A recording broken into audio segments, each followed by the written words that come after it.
Assalamu alaikum, brothers and sisters. Thank you for joining me for the second in my series on the most important woman in the life of Prophet Muhammad sallallahu alaihi wasallam. Today's segment is the first of many episodes on Khadijah radiallahu anha, one of the wives of our most beloved Prophet. I could sit here and talk for hours about how much I love this woman. She was so ahead of her time and is truly the greatest example about how a Muslim woman should be. She did things in her life that are still surprising, even now. I decided to make her story a series because it is so incredible and full of lessons that it needs to be told in parts in order to really give it the full appreciation that it deserves. Khadijah radiallahu anha was born into a very respectable family of Quraysh. She was well educated and very beautiful, as all women of Quraysh were known for their beauty. She was related to the Prophet Muhammad sallallahu alaihi wasallam from her fifth grandfather on her father's side and her seventh grandfather on her mother's side. Her character was an extremely rare blend of wisdom, intelligence, tenderness, and strong faith. It is most important to note that Khadijah radiallahu anha was a monotheist, meaning that she followed the religion of Ibrahim. Although she lived in a city of people who bowed down to idols, she had never in her life prayed to an idol, even before Islam. Her first marriage at the age of 18 was to Atiq al-Makhzumi, with whom she had a son and a daughter. However, he passed away a few years into marriage. She was married a second time to Abu Talhala al-Tamimi, with whom she was also blessed with a son and a daughter before his unfortunate death. When her first husband passed away, he left her a big fortune, and being the wise woman that she was, she started to invest it in trade and multiplied her wealth.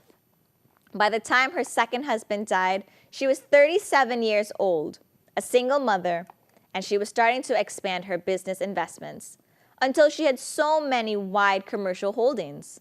Remember, this was a time before Islam in Mecca, which was extremely misogynistic.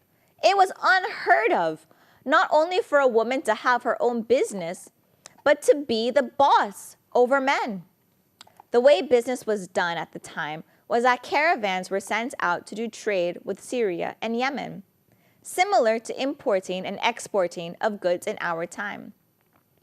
Khadijah was well aware that as a woman, she would not be able to travel in the caravans throughout the desert with all of the men.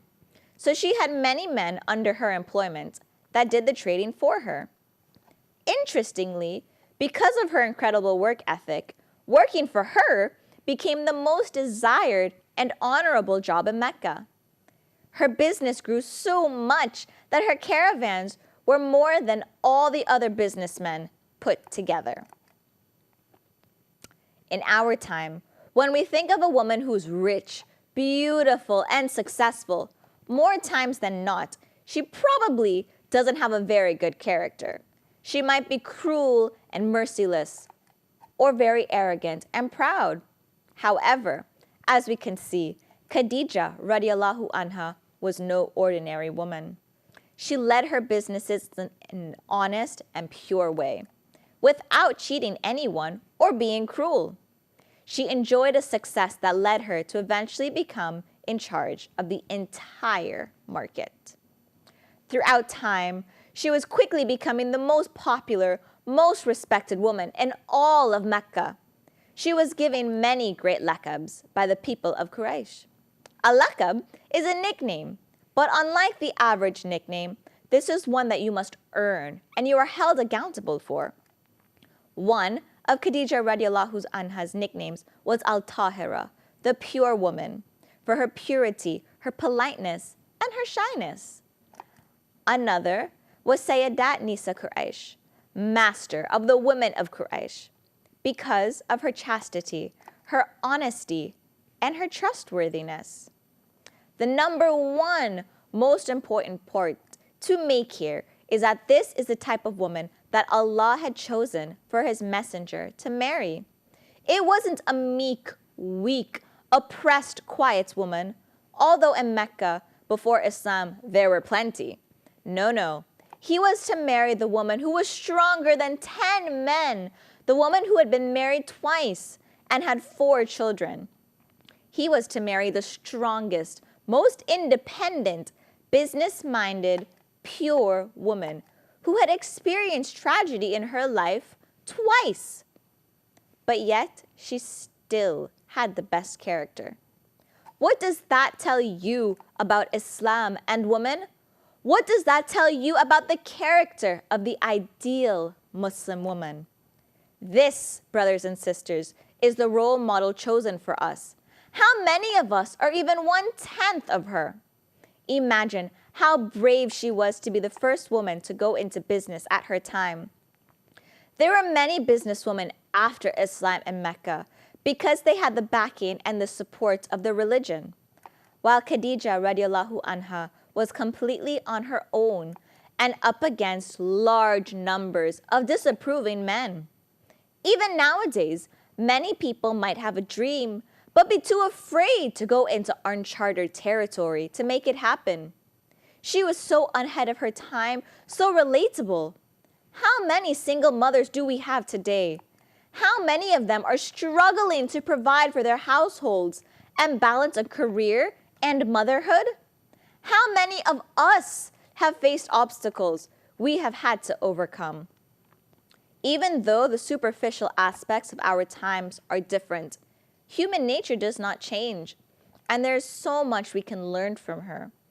We must also note that with her, we have seen that being honest in business can get you much further than cheating people out of their money. All of these things made her the most sought-after woman in Mecca. And even in her late 30s, with 4 kids, she was getting an endless amount of marriage proposals from the most respected leaders of her time. However, she refused them all. Instead, she chose to focus on her career and raising her children. Until one day, a very interesting man came into her business. Please join me tomorrow to learn more about the most amazing love story of all time. Until next time, inshallah. Assalamu alaikum.